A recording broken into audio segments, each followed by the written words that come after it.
Hey folks, Evil DM, back here with another episode of the Evil DM podcast. Let's try a different placement for this microphone today. Hopefully we won't get too many pop sounds like yesterday or the day before, I forget which. Sometimes I record these in a little bit of a bulk, so if it doesn't make sense for the day, then I do apologize. But anyway, I placed it in a different position and we're going to roll on with how this works.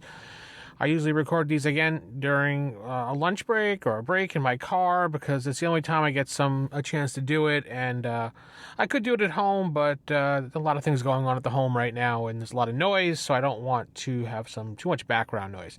Anyway, I'm responding to a voicemail, my first voicemail here on Anchor from Andy Goodman. Hey Vince, it's Andy Goodman from Expedition to the Grizzly Peaks. I'm so pleased that you are going to be doing a new podcast for Tenkar. I am one of the sad fans of Roll for Initiative who, I was very sad to see you pod fade and shrivel away to nothingness. You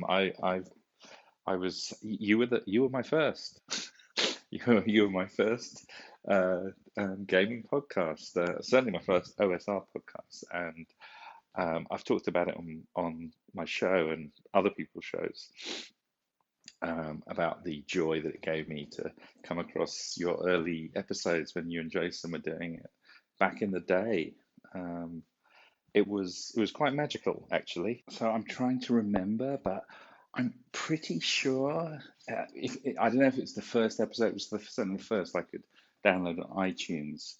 It was something about portable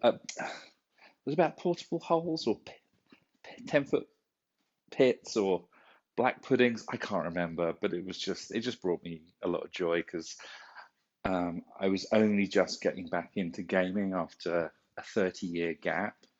And, the fact that you were talking about my game, AD&D, filled me with so much joy. And I've got to say, in the next, 6 months to a year, I listened to every single one of your episodes up to that point. So it was 2014, so I must have listened to, 5 years worth? Anyway, I'm glad you're back. We may not have always seen eye to eye, you and me, but I am a fan. I want you to know that. Who had mentioned that he was one of the original listeners of Roll for Initiative after my announcement on Tankar's Tavern Chat podcast. We announced that we will be moving forward with a new Advanced Dungeons & Dragons First Edition podcast, where I will host it with Tankar and one person to be named very soon. I'm just going to keep that open there, but we have another person coming soon. I'm just going to get his official permission to announce it. Once that is, I will do that. But anyway, there'll be 3 people cast. We're going to be doing something similar to how Roll for Initiative was structured.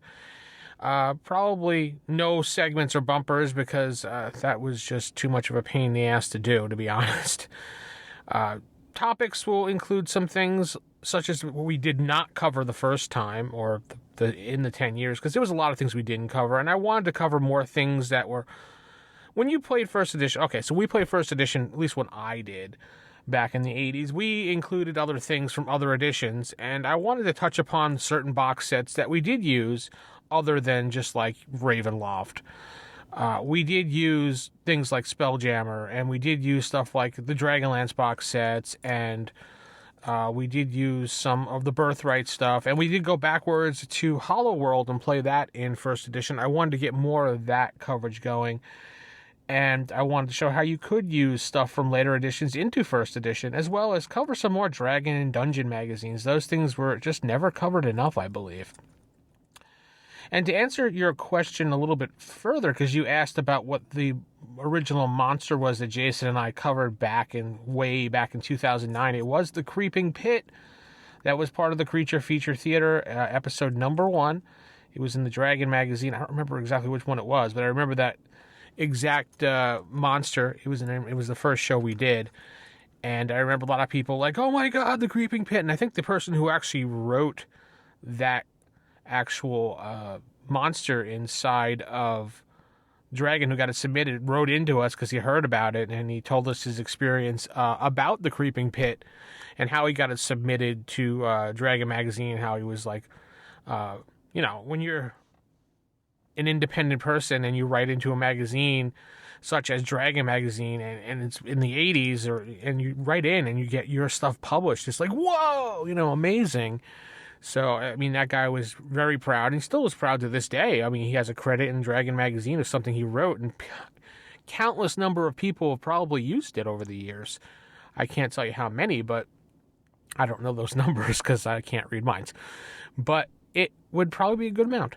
But anyway, yeah, I'm glad to have Unearthed Arcana, the podcast, coming out soon. I'm just waiting for probably another couple of weeks when Eric gets back from TotalCon. We'll start planning a little more detail, and then we'll get the first show out here on Anchor so we can have a place for direct people and start doing shows.